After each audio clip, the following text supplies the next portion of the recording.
Hello everyone, कैसे हो आप सब। आज की वीडियो में हम देखने वाले हैं कि हमें लास्ट 30 डेज में क्या करना चाहिए और हमारी क्या स्ट्रेटेजी होनी चाहिए लास्ट 30 डेज में अपने सिलेबस को कवर करने के लिए। चलिए सबसे पहले कुछ इंपॉर्टेंट पॉइंट्स हम देख लेते हैं। First, quality over quantity. हमें क्वालिटी में फोकस करना है, क्वांटिटी में नहीं। ये नहीं कि 3 बार रिविजन करना है, अगर आपने एक बार भी करा है पर अगर अच्छे से करा है तो वो बेटर है। तो आपको क्वालिटी में फोकस करना है क्वान्टिटी से ज़्यादा। आपको हर चैप्टर से क्वेश्चन सॉल्व करके जाने हैं, एटलीस्ट 1 2 3 जितने भी आप सॉल्व कर सको हर चैप्टर से क्वेश्चन सॉल्व करके जाना है, क्योंकि कोई भी चैप्टर से क्वेश्चन आ सकते हैं। आपको अपना 100% देना है। कोई जो भी आपने शेड्यूल बनाया है कि आज मुझे चैप्टर 3 कंप्लीट करना है, तो वो आपको कंप्लीट करना ही है। स्टिक रहिए, उसको बैकलॉग मत बनाओ। Choose one material for the revision. आप रिवीजन किस मटेरियल से करने वाले हो लास्ट डेज में, वो अभी से डिसाइड कर लो, क्योंकि आप एक जो बुक से पढ़ोगे वही आपको रिटेन करेगा। आप अगर 3-4 बुक से पढ़ोगे तो फिर आपको वो रिटेन नहीं करेगा और आप रिकॉल नहीं कर पाओगे easily. While revising, highlight and mark important point. जब आप रिवाइज कर रहे हो तभी आप इंपॉर्टेंट पॉइंट्स को भी हाईलाइट करते जाओ, क्योंकि जब आप रिवीजन करो तो ईजिली आप रिवीजन कर सको वो हाईलाइटेड पॉइंट्स को देख के। Your own pre planning. जो आप लास्ट 1 डे पे स्ट्रेटजी फॉलो करने वाले हो उसकी प्री प्लानिंग करके रखो कि आप कैसे क्या फॉलो करने वाले हो। अमेंडमेंट्स देख के जाना, क्योंकि अमेंडमेंट से क्वेश्चंस आते ही हैं एग्जाम में, 10 to 15 मार्क्स आ ही जाते हैं।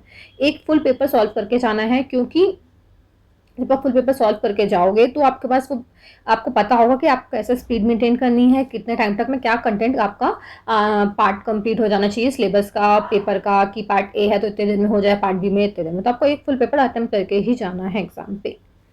अब हम बात करते हैं स्टूडेंट्स जो अपियर करेंगे सिंगल ग्रुप में, एंड इसके बाद हम बोथ ग्रुप का भी देखेंगे, तो वो आप भी देख लेना। इसके बाद देखिए, अब मई आ गया है, अप्रैल तो हमारा एंड हो गया है, तो मई पे हमारे 16 डेज हैं। जो पहले के 16 डेज है उसमें हम क्या करेंगे, 4 to 5 डेज पर सब्जेक्ट को देंगे।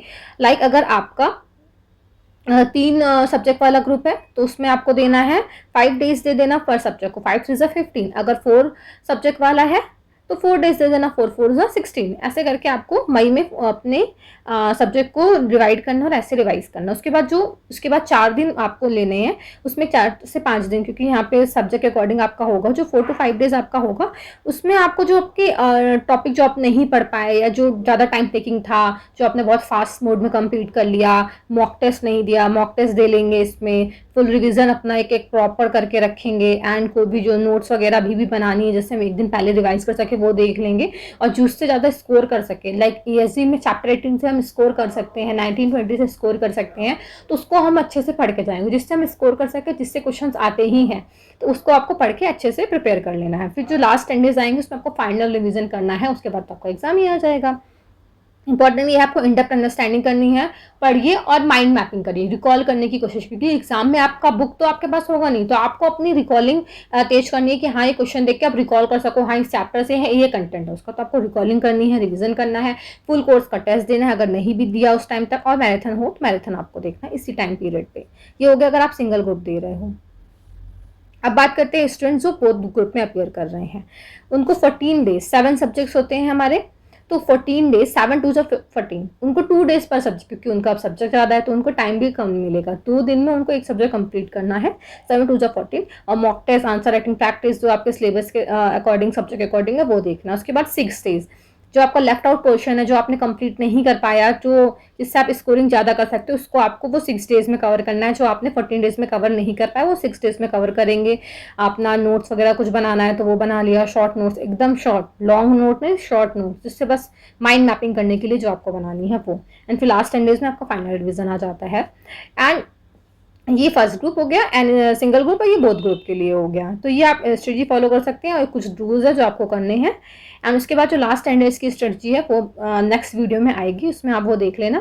एंड अपार्ट फ्रॉम दैट जो आपको लास्ट 30 डेज में नहीं करना है उसकी भी एक वीडियो आएगी, वो भी आप देख लेना कि ये आपको करना ही नहीं है, कि जो कि अगर वो आप कर रहे हो तो आपका सिलेबस कंप्लीट नहीं हो पाएगा या आपकी रिवीजन प्रॉपर नहीं हो पाएगी। ठीक है, तो मिलते हैं नेक्स्ट वीडियो में। And thank you, like comment and share, and अपने फ्रेंड्स के साथ इसको शेयर कर लेना कि लास्ट 30 डेज उनको कैसे पढ़ना चाहिए। एंड आपको पास कोई भी गाइडेंस चाहिए, आपको कोई भी क्वेरी चाहिए, डिस्क्रिप्शन में मैंने नंबर और अपना किससे आप बात कर सकते हो मुझसे वो भी दिया हुआ, आप मुझसे बात करके भी डायरेक्ट 1-to-1 पर्सनलाइज गाइडेंस भी ले सकते हो। All the best.